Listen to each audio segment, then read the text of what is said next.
নমস্কার বন্ধুরা, আজ শেয়ার করব টমেটো আর মুগ ডাল দিয়ে দুর্দান্ত স্বাদের নিরামিষ রেসিপি। হাতে কম সময় থাকলে আর ঝটপট দারুণ টেস্টি মুখরোচক কিছু বানাতে চাইলে বানিয়ে নিতে পারেন এই রেসিপিটি।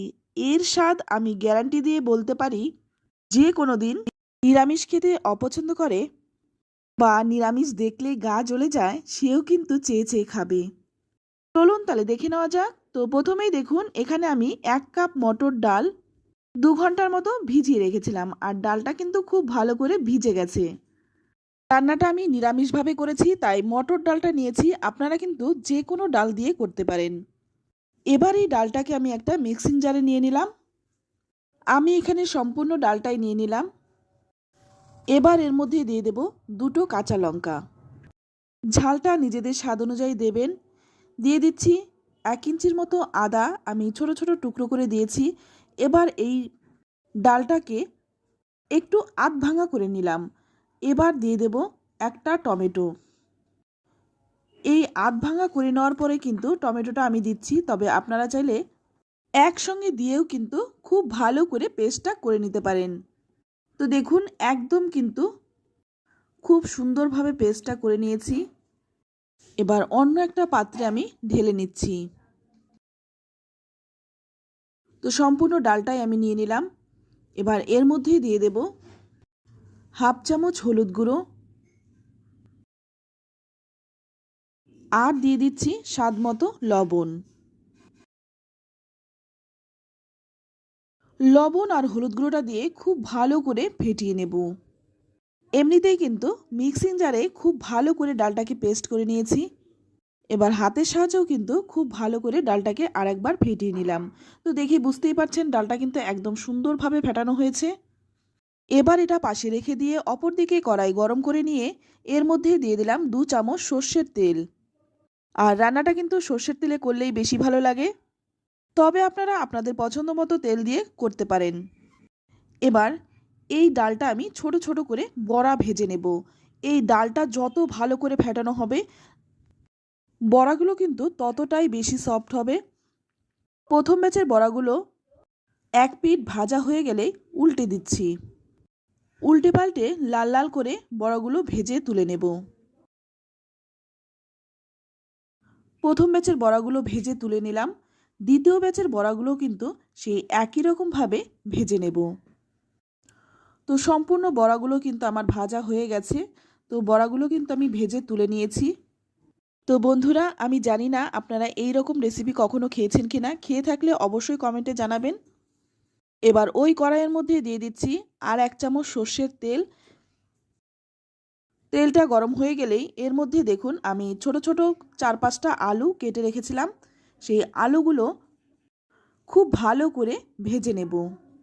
আলু যদি খুব ভালো ভাজা হয়, তরকারির স্বাদটাও কিন্তু ভালো হয়।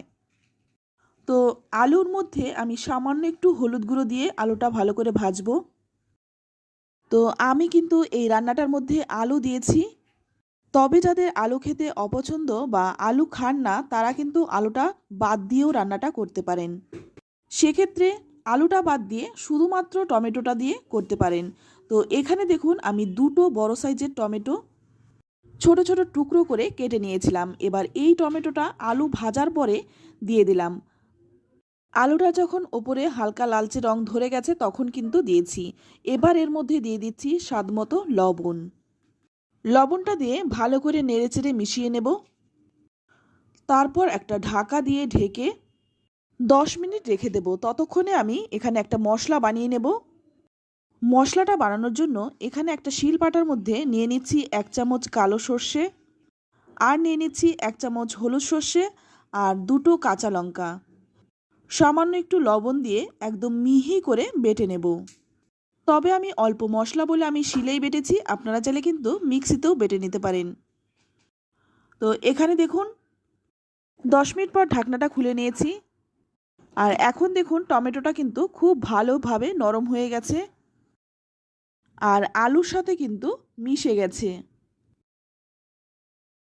তো আর একটু ভালো করে নেড়েচেড়ে মিশিয়ে নেব। তো ভালো করে নেড়েচেড়ে মিশিয়ে নেওয়ার পর এবার দিয়ে দিচ্ছি বেটে রাখা সর্ষেটা। তো সর্ষের বাটিটা ধুয়ে সামান্য একটু জল দিয়ে দিলাম যাতে সর্ষেটা ভালো করে মেশানো যায়। সর্ষেটা দিয়েও কিন্তু আরও 2-3 মিনিট ভালো করে কষিয়ে নিতে হবে।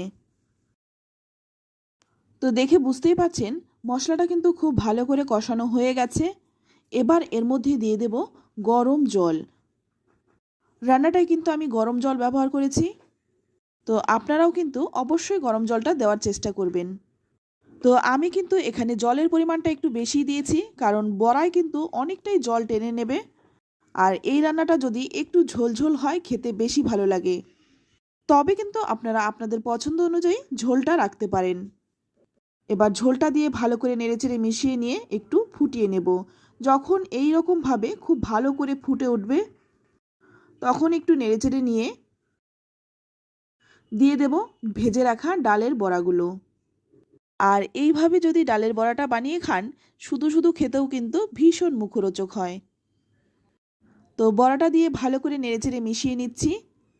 তারপর আবারও কিন্তু 2 মিনিটের মতো ফুটিয়ে নেব। বড়াটা দেওয়ার পর খুব বেশি ফোটানোর প্রয়োজন হয় না, কারণ আগেই কিন্তু আমি ঝোলটা ভালো করে ফুটিয়ে নিয়েছিলাম। এবার একটা বড় পাত্রের মধ্যে নামিয়ে নিলাম।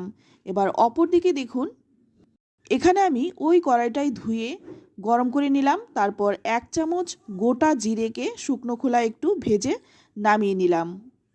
এবার ওই গরম কড়াইয়ের মধ্যেই দিয়ে দিচ্ছি আর 1 চামচ সর্ষের তেল। ফোড়নে দিয়ে দিলাম 2টো শুকনো লঙ্কা আর দিয়ে দিচ্ছি হাফ চামচ কালো সর্ষে।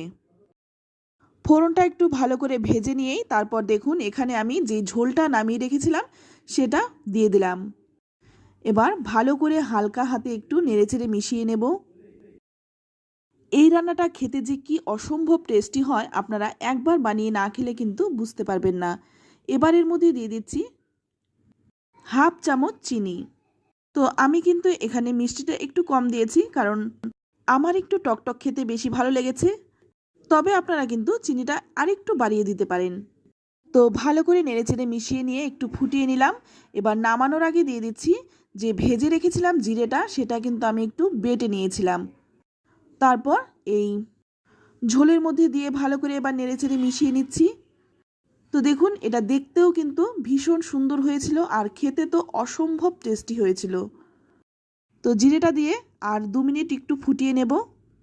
তো আলুগুলোও দেখুন সুন্দরভাবে সুসেদ্ধ হয়ে গেছে। এবার একটু নেড়েচেড়ে মিশিয়ে নিয়ে নামিয়ে নেব। তো বন্ধুরা আমার এই সহজ সাধারণ নিরামিষ রেসিপিটি আপনাদের কেমন লাগলো অবশ্যই কমেন্টে জানাবেন। ভালো লাগলে লাইক শেয়ার করতে একদম ভুলবেন না। আর একবার হলেও এই রেসিপিটি বানানোর জন্য রিকোয়েস্ট রইল। আজ এই অবধি, আবারও দেখা হবে অন্য কোনো নতুন রেসিপিতে। সকলেই ভালো থাকবেন, সুস্থ থাকবেন আর সকলকেই ধন্যবাদ।